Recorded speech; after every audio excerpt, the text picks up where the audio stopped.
सर्वात आधी तर स्वागत आहे तुमचं माझ्या चॅनलवर किचन लॅबमध्ये। आज मी खूप छान टेस्टी आणि खूपच छान भाजी बनवणार आहे। त्यासाठी लागणारी सामग्री म्हणजे ही आहे। 2 भांडे मी पाणी घेतले आहे, म्हणजे वाटीने घ्यायचं तर 4 भांडे ते मी आधी बॉईल करायला ठेवलेले आहे। त्याच्यावर एक मी चाळणी अशी ठेवली आहे आणि हो, रात्रभर भिजवलेले मी मूग घेतलेले आहे ते 1 वाटी पूर्ण। आता मी त्याच्यामध्ये 4 लसणाच्या कळ्या घेतलेल्या आहे आणि त्याच्यामध्ये थोडा कोथिंबीर घालते आहे, तसंच 2 हिरव्या मिरच्या वापरते आहे। तर आता बघा, आणि त्याच्यामध्ये चवीनुसार थोडं मीठ घालायचं आहे। एरवी आपल्याकडे काही भाजी नसेल आणि चवीला छान बनवायचं असेल तर ही रेसिपी खूप छान आहे। आता बघा, मी गॅस लावून घेते आधी पाणी गरम करायला, मग मिक्सरच्या पॉटला मी बारीक मिक्सरमध्ये ते क्रश करून घेते। बघा, सर्व क्रश करून झालेलं आहे ऑलरेडी। आता व्यवस्थित असं प्लेन असं छान क्रश करून घेतलेलं आहे। आता त्याच्यामध्ये मी 2 टीस्पून समजा बेसन घ्यायचे, किंवा जास्त क्वांटिटीमध्ये टाकायचं, जास्तीत जास्त 2 टेबलस्पून। आता मी अर्धा चमचा हळद, अर्धा चमचा गरम मसाला पावडर, तसेच 3 चमचे तिखट घालते त्याच्यामध्ये। मी अगदी छोटा चमचा वापरलेला आहे याच्यामध्ये।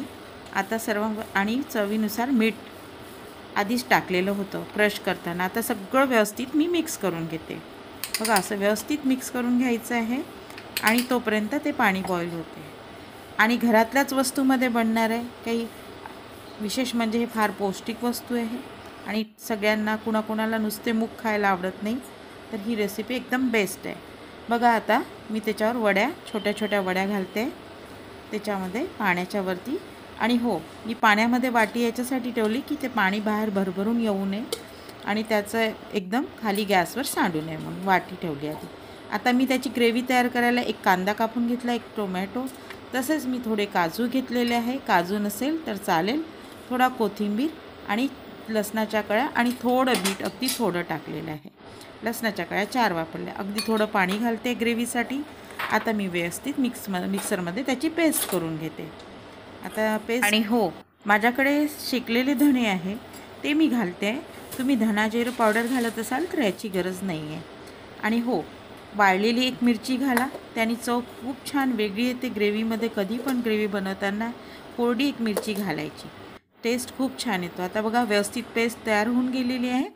आता हे पण तयार झालेले आहे। वड्या बघा किती छान मस्त शिजून गेलेल्या आहे, काही नाही 5 मिनटं ठेवलेलं आहे मी स्टीमरवर, बस। आता मी याच्यामध्ये 3 चमचे ते 4 चमचे तेल घेते, म्हणजे छोट्या चमच्याने जर घेतलं तर, मोठ्या चमच्याने घेतलं तर 2च। अर्धा चमचा मोहरी घेतली, अर्धा चमचा जिरं घेतलं, तसंच आता त्याच्यामध्ये मी पूर्ण पेस्ट टाकते जी झालेली आहे तयार। आणि त्याला व्यवस्थित गॅसवर सिममध्ये आधी शेकून घेते, कारण त्याच्यामधला कांदा जर शेकला गेला चांगला तर आणखी ते तेल स्वतःचं सोडलं जातं। आता व्यवस्थित मी त्याला होऊ देते, थोडीशी 2 ते 3 मिनटं होऊ देणार आहे। आता त्याच्यामध्ये मी चवीनुसारच मीठ घालते आणि आता बघा, त्याला आणखी थोडा वेळ होऊ देते, 1 मिनटं सारखं होऊ देते। आता अर्धा चमचा हळद, तसेच अर्धा चमचा गरम मसाला आणि 3 चमचे व्यवस्थित पूर्ण 3 चमचे भरून असं तिखट वापरलेलं आहे। तर हेच प्रमाण तुम्ही घेऊन बनवा तुमची भाजी। बघा, खूप छान होईल। ग्रेव्हीची जे रस्सा बनवता तो खूप छान होणार आहे। तर आता बघा, पाणी मी 2 वाट्या पाणी मी त्याच मिक्सरच्या पॉटमध्ये टाकलं आणि आता मी ते टाकते। ज्या वाट्याने मी मूग घेतला होता त्याच वाटीने 2 वाट्या पाणी घेतलेलं आहे व्यवस्थित। आता बघा, व्यवस्थित त्याला उकळी येऊ देते आणि आता वड्या तयार आहे आपल्या। आता हे उकळून आलं पाणी, व्यवस्थित रस्सा, आता त्याच्यामध्ये मी वड्या टाकते। आणि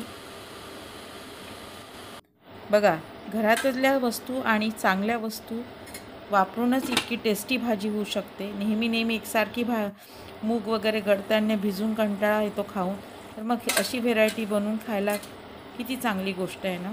तर तुम्ही बघा, याच्यावर मी आता कोथिंबीर टाकते, झाली अगदी रेडी झाली आहे। चवीला खरंच भारी होते। 2 चपात्या उलट्या जास्त खाल्ल्या जाईल ह्या भाजीसोबत, इतकी टेस्टी होते। तर बघा, अगदी छान मी आता बाउलमध्ये काढून घेते। तर तुम्ही ही रेसिपी नक्की बनवा आणि प्रमाण तेच घ्या जे मी सांगितलं आहे, आणि मला सांगा तुम्हाला ही रेसिपी कशी वाटली।